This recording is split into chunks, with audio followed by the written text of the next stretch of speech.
దానివల్ల సకో పెద్ద గండం నుంచి బయటపడింది. అంటే అదంతా ఆపమని మా అమ్మకి నువ్వు చెప్పావా?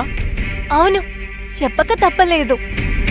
నేను వెళ్ళి ఆపకపోతే సకో ఇంటింటికి వెళ్ళి ప్రతి ఒక్కరిని క్షమాపణ అడిగేది. మీలాగే నేను కూడా తన గురించి ఆలోచిస్తాను. లేదు, నువ్వు ఈ పని మంచి మనసుతో చేశామని నాకు అనిపించట్లేదు. ఏదో దురుద్దేశం ఉండే ఉంటుంది. ప్రత్యేకంగా ఏముంటుంది? మీ భార్యనవ్వటానికి సకోని పావులాగా వాడుకున్నాను. ఒకవేళ సకో గనక క్షమాపణ కోరుంటే మన పెళ్లికి ఆటంకం కలిగేది. ఏంటి, నేను మంచి పని చేశాను కదా?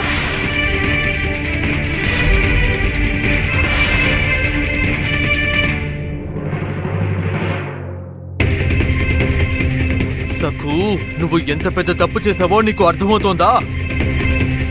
ఊర్కురాల్లాగా మొండి పట్టు పట్టి ఆ మాణిక్యం మన ఇంట్లో అడుగు పెట్టడానికి నువ్వే తలుపులు తెరిచావు.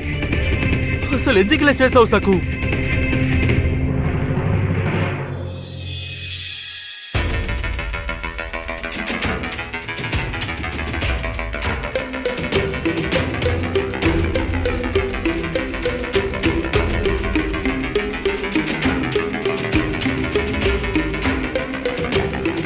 భలే, అమ్మాయి సుగుణాల రాశి బుద్ధిమంతురాలని జాతకం చెప్తోంది. బుధుడు, చంద్రుడు, శుక్రుడు అత్యద్భుతం. బ్రహ్మంగారి మొహం చూస్తేనే తెలిసిపోతోంది అన్ని గ్రహాలు అనుకూలంగా ఉన్నాయి, పెళ్లికి ఏ అడ్డంకి లేదని.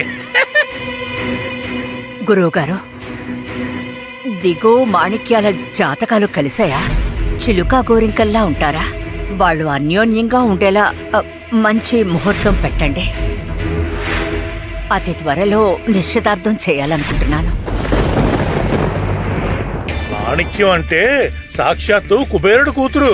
ఆ అమ్మాయి ఇంట్లో అడుగు పెడితే లక్ష్మీదేవి అడుగు పెట్టినట్టే. మీరు పంచాంగాన్ని బాగా తిరిగేసి అద్భుతమైన ముహూర్తం పెట్టండి. మా అందరికీ చాలా ఆరాటంగా ఉంది. నిశ్చితార్థానికి ఏ రోజైతే బాగుంటుంది?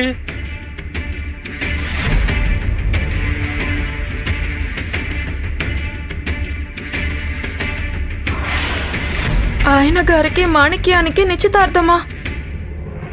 నవమి, రాబోయే నవమి నాడు దివ్యమైన ముహూర్తం ఉంది. తిరుగులేని ముహూర్తం. నిశ్చితార్థం ఆ రోజు పెట్టుకోండి మనవడమ్మ గారు.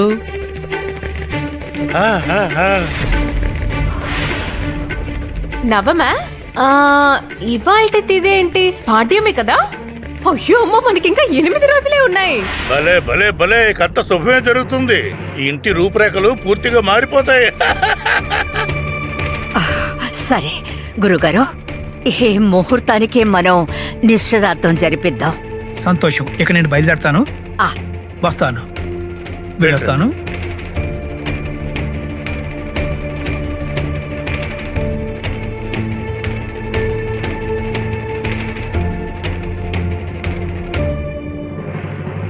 అమ్మా, ఇక మనం క్షణం కూడా వృధా చేయకూడదు. ఇంత తక్కువ సమయంలో ఎలా చేస్తాం? అలా అంటావేంటి యమున? నేనున్నాను కదా. మాణిక్యం మన ఇంటికి కోడలవబోతోంది. నేను సంతోషం పట్టలేకపోతున్నాను. నాకు 1000 ఏనుగుల బలం వచ్చినట్టుంది. ఎన్ని పనులైనా చేస్తాను. మాణిక్యం దిగుల నిశ్చితార్థానికి ఏర్పాట్లు ఎంత ఘనంగా చేస్తానో నేను చెప్పడం కాదు, చూశాక నువ్వే నన్ను పొగుడుతావు. ఏమన్నా ఏర్పాట్లు మన హోదాకు తగ్గట్టు ఉండాలి. అత్తయ్యగారు వద్దు, మీరు ఇలా చేయకండి. ఆయన గారికి ఇంకో పెళ్లి చేయకండి. మీ కాళ్ళు మొక్కుతానండి. మీరు ఏం చెప్పినా నేను చేస్తాను. మొదలెట్టింది పొద్దున్నే, మళ్ళీ ఏడుపు మొదలెట్టింది. మాణిక్యం దిగువల పెళ్ళ ఆపటానికి మేము నీకు అవకాశం ఇచ్చాం కదా, మరి నువ్వు ఎందుకని క్షమాపణ కోరలేదు? వాళ్ళిద్దరి నిశ్చితార్థం రాబోయే నవమి నాడు ఖచ్చితంగా జరుగుతుంది. అది మాత్రమే కాదు, త్వరలోనే వాళ్ళ పెళ్లి కూడా జరుగుతుంది.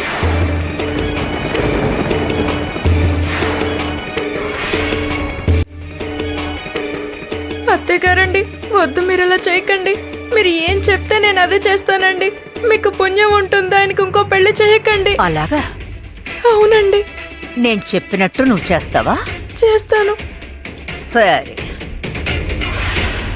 నవమికి ఇంకా సరిగ్గా 8 రోజులున్నాయి.